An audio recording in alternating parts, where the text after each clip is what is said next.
Magandang araw sa ating lahat. Ngayon ay pag-uusapan natin ang tungkol sa mga larawang ito. Ano ba ang ibig sabihin ng mga bandilang ito? Alam nyo ba kung ano at kalian ito ginawa? Ito ang ating pag-uusapan ngayon. Tapusin ang video na ito para sa karagdagang kaalaman. Kung ikaw ay hindi pa nakasubscribe, ay pindutin na ang subscribe button pati ang notification bell upang maging updated sa mga ibang videos na aming in-upload. Ang unang watawat. Ano watawat na ito? Alam nyo kung ano ang ibig sabihin ng nakasulat sa watawat na ito? Tama. Ito ang sikat na watawat na KKK o kataas-taasan at kagalang-galangang katipunan ng mga anak ng bayan. Ito ay pinagawa ni Andres Bonifacio sa kanyang asawa na si Gregoria de Jesus sa tulong ni Benita Rodriguez para sa mga katipunero. Ginawa ang watawat na ito na may 3 letrang K sa pulang parehabang kulay pula na tinatawag na kundiman.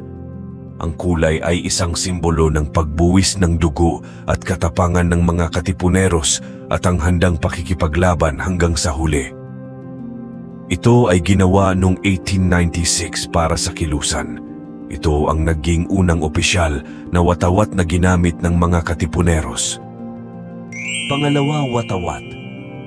Ang watawat na ito na isa lamang ang nakalagay na letrang K ay ang pinakaunang watawat na ginamit ng mga katipunero noong 1892. Ito ginagamit ng kilusan sa ibang lugar bago pa man ang watawat na may 3 letrang K. Pangatlo, ito ang pangalawang watawat na ginamit ng mga katipunero noong 1982 kasunod ng watawat na may 1 letrang K lamang. Ang watawat na may 3 letrang K na patrianggulo ang disenyo sa isang pulang tela. Tinatawag din itong sister flag. Pang-apat na watawat. Ito ang watawat na ginamit ni Andres Bonifacio, ang ama ng katipunan. Ito ay unang ginamit noong 1894 sa panahon na pinunit ng mga katipunero ang kanilang sedula, simbolo ng rebelyon tungo sa mga namamahalang Espanyol na binansagang Sigaw sa Pugad Lawin. Panglima, pulang tela na may 1 letrang K, bungo, at itak naman ang nasa watawat na ito. Ito ang watawat na ginamit ng mga katipunerong nasa mababang rango o mababang katungkulan sa kilusan. Pang-anim, 1 pulang tela na may 2 letrang K at may itak naman ang isang watawat na ito. Ito ay sumsisimbolo at ginagamit ng mga nasa middle class na rangko ng mga katipunero sa kilusan. Pang-7, 1 pulang tela na 3 K at itak naman ang nasa larawang ito. Ang watawat na ito ay simbolo na ang gumagamit nito ay ang mga may mataas na rangko sa kilusan. Pang-8, ito ang ginagamit ng mga katipunerong Mason sa Malibay, Pasay noong 1896. Pang-9, ito naman ang watawat na ginamit ni General Pio del Pilar, isang general na pinagkakatiwalaan ni Emilio Aguinaldo. Ito ay may 3 letrang K bawat anggulo sa trianggulo at ang araw naman ay may 8 sinag na sumisimbolo sa 8 probinsya na hinatulan ng martial law ng mga Espanyol. Ito ay ang probinsya ng Tarlac, Nueva Ecija, Pampanga, Bulacan, Manila, Cavite, Laguna at Batangas. Ang bandilang ito ay tinatawag na bandila ng matagumpay noong 1895. Ika-10. Ito ang watawat na ginamit ni General Mariano Llanera ng Cabiao, Nueva Ecija. Ang bandilang ito na may bungo ay ginawa pang ang katatawanan ni Andres Bonifacio at tinawag pang bungo ni Llanera. Ika-11. Ito ang bandila ng magdiwang na ginagamit din sa grupong magdalo sa pamumuno ni General Emilio Aguinaldo. Ito ang watawat na pulang tela na sa gitna ay may araw at may 8 sinag na sumisimbolo ng 8 probinsya. At sa gitna naman ay letrang K na sinulat mula sa alibata, ang alpabito ng mga sinaunang Pilipino. Ito ay ginamit noong 1896. Ika-12.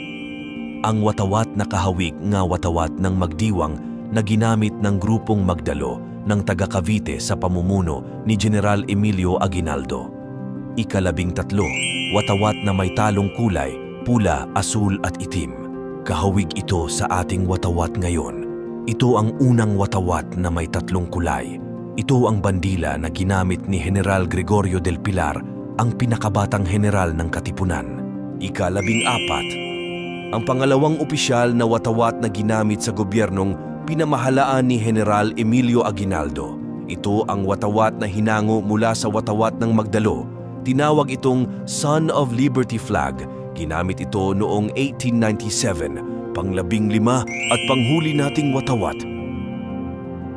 Ito ang huli at ang kasalukuyang watawat na ating ginagamit ngayon. Alam nyo ba na hindi sa Pilipinas ginawa ang kasalukuyan nating watawat? Ito ay tinahi sa Morrison Hills sa Hong Kong ni Mrs. Marcela Marinho Agoncillo na asawa ni Don Felipe Agoncillo, kasama ang anak na si Lorenzana Agoncillo at ang pamangkin ni Dr. Jose Rizal na si Mrs. Delfina Herbosa de Natividad. 5 araw nilang tinapos ang ating watawat upang madala ni Emilio Aguinaldo dito sa Pilipinas. At siyang iwinagayway sa balkonahe ni Emilio Aguinaldo noong Hunyo 12, 1898.